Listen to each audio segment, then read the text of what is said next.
আমরা আজকে চিঁড়ের একটা মজাদার রেসিপি দেখব এবং চিঁড়ে সম্পর্কে কিছু অজানা তথ্য জানব। নমস্কার বন্ধুরা, আজ আমি আপনাদেরকে চিঁড়ের পোলাও বানিয়ে দেখাবো একটু অন্যরকমভাবে।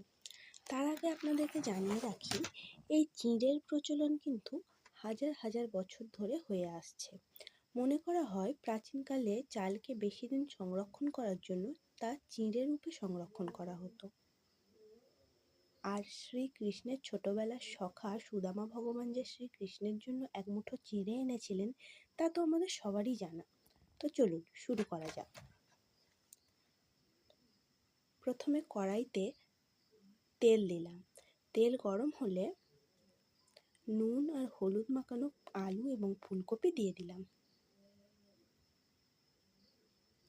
সেটা একটু নাড়াচাড়া করে তাতে পেঁয়াজ এবং কাঁচা লঙ্কা দিয়ে দিলাম। এবার এই সব কিছুকে ভালোভাবে একটু ভেজে নিতে হবে।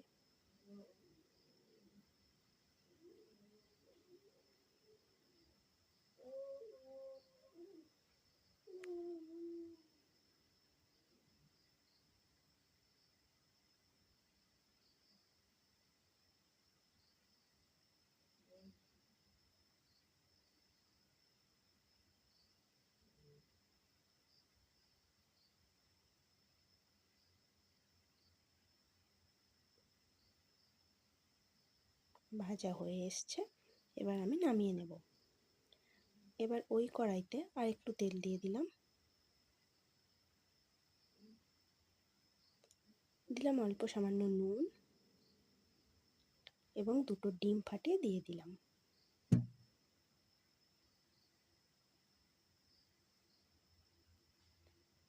ডিম দুটোকে ঝুরি ঝুরি করে ভেজে নেব।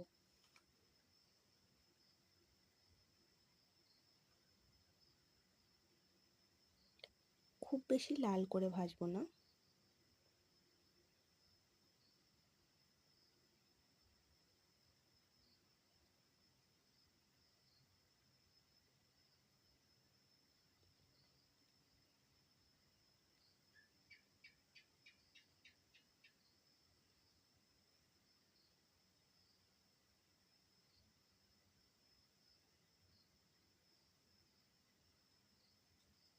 ভাজা হয়ে গেছে, এবারে তুলে নেব।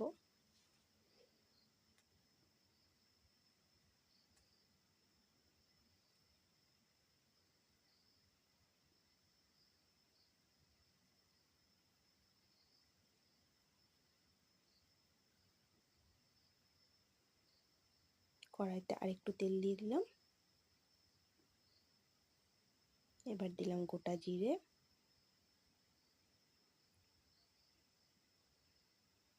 তারপরে দিলাম কিশমিশ এবং কারি পাতা। এগুলো কিছুক্ষণ নেড়ে নেব।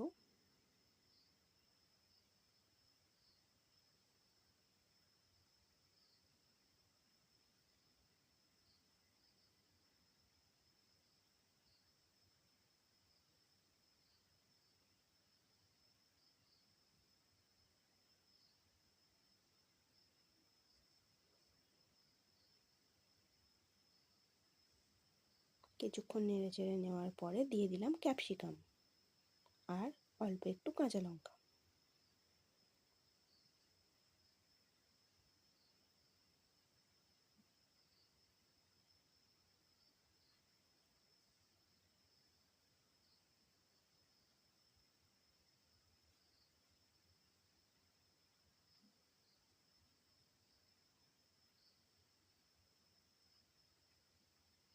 দেখুন ক্যাপসিকামটা নরম হওয়া অবধি ভেজে নেব।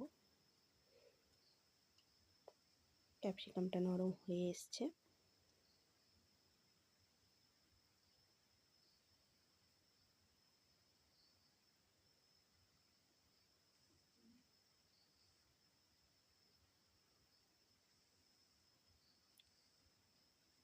এবারে ধুয়ে রাখা মোটা চিঁড়ে দিয়ে দেব। পাতলা চিঁড়ে ব্যবহার করলে কিন্তু এটা হবে না, মোটা চিঁড়ে ব্যবহার করতে হবে এবং ভালো করে ধুয়ে রাখতে হবে। এবারে এটা ভালো করে নাড়িয়ে চাড়িয়ে নিলাম।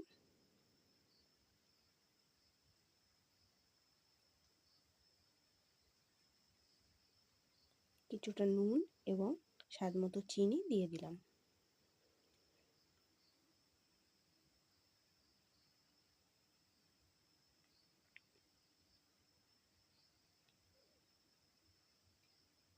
এবারে ভেজে রাখা আলু, ফুলকপি এবং ডিম দিয়ে দেব।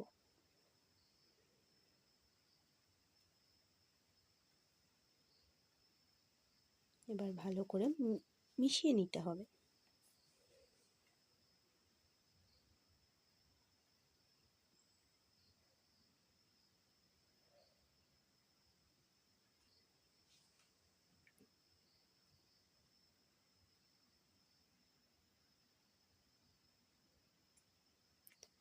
ব্যাস, ভালো করে মিশিয়ে নিলেই রেডি আমাদের চিড়ের পোলাও। এটি দুর্দান্ত স্বাদের হয়। এবারে আমি এটিকে গরম গরম পরিবেশন করে নেব। রেসিপিটি বানিয়ে দেখবেন, ভালো লাগলে লাইক করবেন, বন্ধুদের সাথে শেয়ার করবেন এবং সাবস্ক্রাইব করে দিয়ে পাশে থাকবেন। ধন্যবাদ।